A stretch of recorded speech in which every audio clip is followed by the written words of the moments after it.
Leitura orante da Bíblia, Mateus capítulo 9, versículo 35 ao 38. Vamos passo a passo neste vídeo. Em nome do Pai, do Filho e do Espírito Santo. Amém. Vinde, Espírito Santo, ilumina minha mente e meu coração, para que possa compreender a palavra que agora leio e com tua graça possa colocá-la em prática, em nome de Jesus. Amém. Leitura.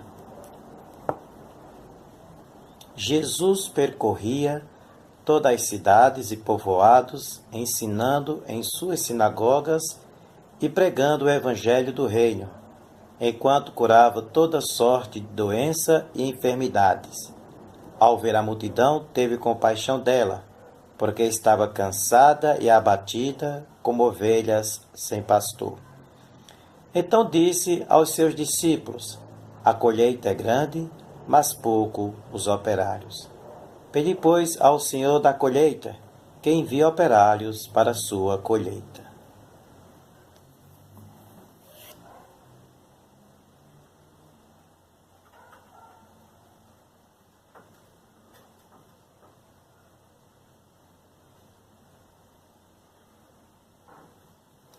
Então, nesta leitura, Jesus percorre cidades e povoados, Jesus prega na sinagoga o evangelho do reino, Jesus vê a multidão que acorre para si cheio de doenças e enfermidades, Jesus olha para esse povo, tem pena e compaixão, e ele olha para esse povo como ovelha abatida, como ovelha cansada e sem pastor, e orienta aos discípulos que rezem para que venha mais operários para a messe, ou seja, que tenha mais pessoas que sintam compaixão pelo povo.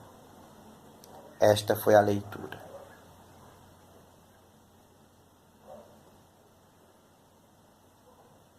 Meditação. O que o Senhor quer dizer com este texto? O que o autor quis dizer com este texto? Então, vou procurar alguém que me ajude um pouco. Eu já sei que Mateus escreveu seu evangelho para as comunidades de origem hebraica. Sei que na comunidade de Mateus há muitos pobres. Sei que a situação social da comunidade de Mateus é muito sofrida. E Mateus, olhando para essa realidade, guardou essa memória do Senhor. Então, esta informação é importante, eu já sabia, eu conheço. O Evangelho de Mateus foi escrito provavelmente entre o ano 70 e o ano 80. Não é o primeiro evangelho. O primeiro evangelho a ser escrito foi o de Marcos. Em seguida, Mateus escreveu, provavelmente copiando Marcos e buscando outras fontes para compor o seu evangelho. Sei também que o evangelho de Mateus está organizado em 5 partes, que é uma homenagem que ele está fazendo ao Pentateuco, os 5 livros da Bíblia, que está organizado também em 5 livros, o Pentateuco, e que significa a lei. E ele apresenta Jesus como bom pastor, como aquele que dá uma nova lei, aquele que organiza o seu povo. São informações que nós já conhecemos. Mas sobre esse texto, além dessas informações, quero saber mais informações que possam me ajudar a compreender esse texto. E aí eu vou pesquisar.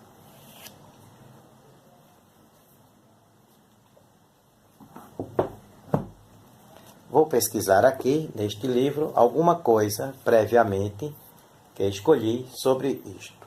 Vamos ver.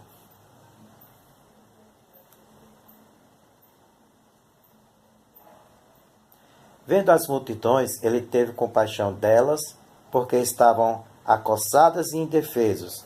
Ter compaixão significa que deriva das entranhas, intestinos ou abdômen, o local da ação carinhosa, misericordiosa. Jesus expressa a misericórdia de Deus assim com seus atos. Essa multidão que Jesus vê e que sofre violência, acossada, esfolada, expoliada, roubada, violentada, indefesa, abatida, resignada, a miúde em contextos violentos, incluindo o abandono, violência imperial, guerra e morte, e julgamento destrutivo divino sobre a infidelidade. Jesus vê que esta gente está oprimida, pisada, espancada, esmagada. O contexto histórico e literário indica a política romana sobre os judeus e sobre a elite religiosa daquele tempo. Abusos de ordens sociais, econômica, política e religiosa que havia no governo pesava sobre o povo. Então eu já tenho aqui uma informação importante que me ajuda a entender a situação da época, como o povo sofria. Isso faz com que Jesus tenha misericórdia daquele povo. Ainda dentro da minha meditação, vou buscar a ajuda de um outro autor que vai me dizer um pouco mais sobre isto. Já tive uma informação sobre o texto de ordem política, econômica, social e religiosa. Já deu para compreender a situação extrema que aquele povo vivia. E, como eu vi no texto, Jesus disse: tenho compaixão deste povo que é ovelha sem pastor. E aí o autor ali pontuou que ter compaixão é mover as vísceras, mover o corpo, sentir algo por aquela realidade, por aquela situação. São duas informações importantes que ele deu. Este outro autor vai me ajudar. Ele vai dizer assim: temos que compreender, antes de tudo, que este texto é um sumário, um resumo das atividades de Jesus, assim como em Mateus capítulo 4, verso 23. E devemos sublinhar que o Mestre, com os seus discípulos, tem compaixão por este povo. O motivo da compaixão de Jesus pelo povo é que este povo não tem uma direção segura. Inclusive, o evangelista Marcos diz uma palavra a respeito no início da multiplicação dos pães. A mesma palavra dizendo: Jesus teve pena deste povo e teve compaixão. Mateus pretende mostrar que Cristo preocupa-se com as pessoas, enviando-lhes em missão aos seus discípulos. Não falta nem mesmo um acento polêmico em relação aos chefes judaicos. São escolhidos e enviados novos guias. Então, este autor está me dando uma informação que Jesus envia os seus discípulos para cuidar desse povo, que é ovelha sem pastor, já que os religiosos daquela época não o fizeram. Então, aqui mais uma informação importante que me ajuda a compreender este texto. Então, o que é que este texto está dizendo?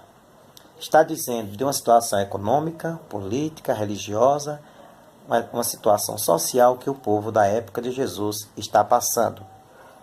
Ou seja, é uma situação de opressão, é uma situação de exclusão, é uma situação de oprimidos. E Jesus olha para esta situação e sente compaixão. Ele se identifica com essa situação e prega para esta gente o reino de Deus. Foi o que nós vimos no versículo 35. Jesus pregando o Evangelho, porque ele vê a multidão e tem compaixão, porque ela está cansada e abatida como ovelha sem pastor. Esta foi a minha meditação. Isto foi que eu consegui, em poucas palavras, interpretar da situação daquela época. Agora eu vou para a oração. O que é que esse texto me ajuda a rezar?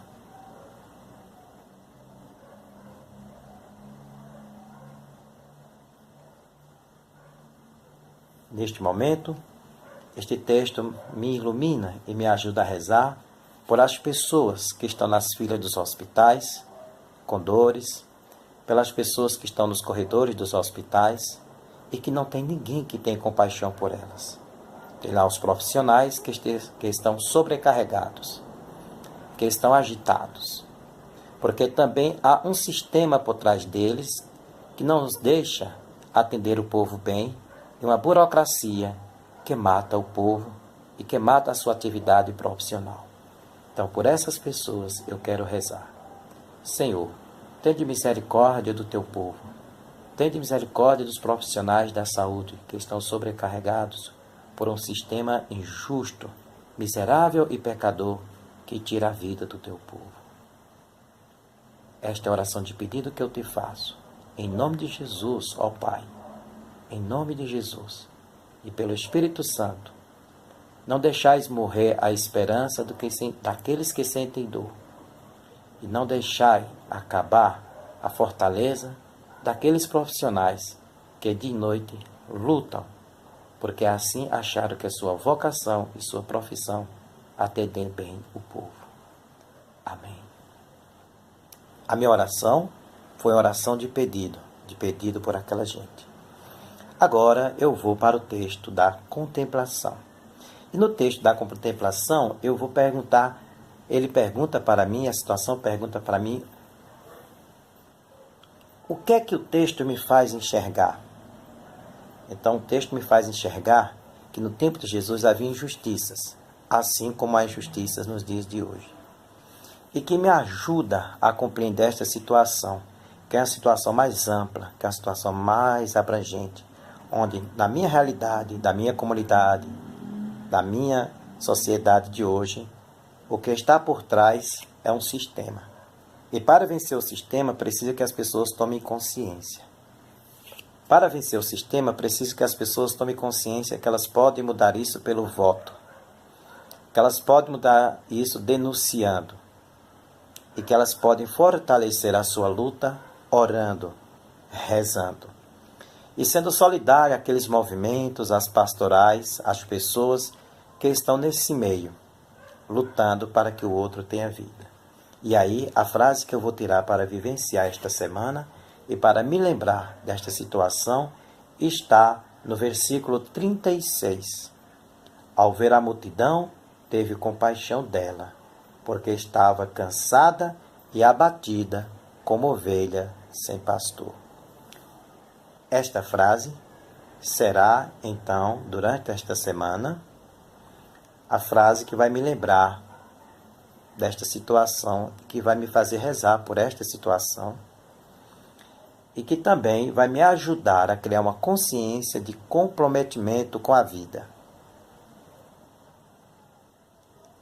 Assim, nós concluímos a leitura orante da Bíblia, terminando com a oração de agradecimento ao Espírito Santo. Senhor Espírito Santo, muito obrigado por me ajudar a compreender este texto e peço tua força para ser testemunho de Jesus a favor da vida, a vida que é o novo nome para o reino de Deus entre nós. Amém. Em nome do Pai, do Filho e do Espírito Santo. Amém. Pronto, terminei minha leitura orante da Bíblia. Foi uma experiência pessoal. Foi uma experiência individual. Em pouco tempo, ensinei como fazer a leitura orante da Bíblia, de modo pessoal, individual, e essa leitura, até a próxima leitura que eu vou fazer, será ela o meu guia para vivenciar a palavra durante esta semana. Como pontuei no vídeo passado, está aqui neste segundo vídeo, como é que se faz a leitura orante. É claro, isso aqui é uma leitura orante individual. Também tem um método da leitura orante coletivo que nós aplicaremos em nossas reuniões. Graça e paz para você.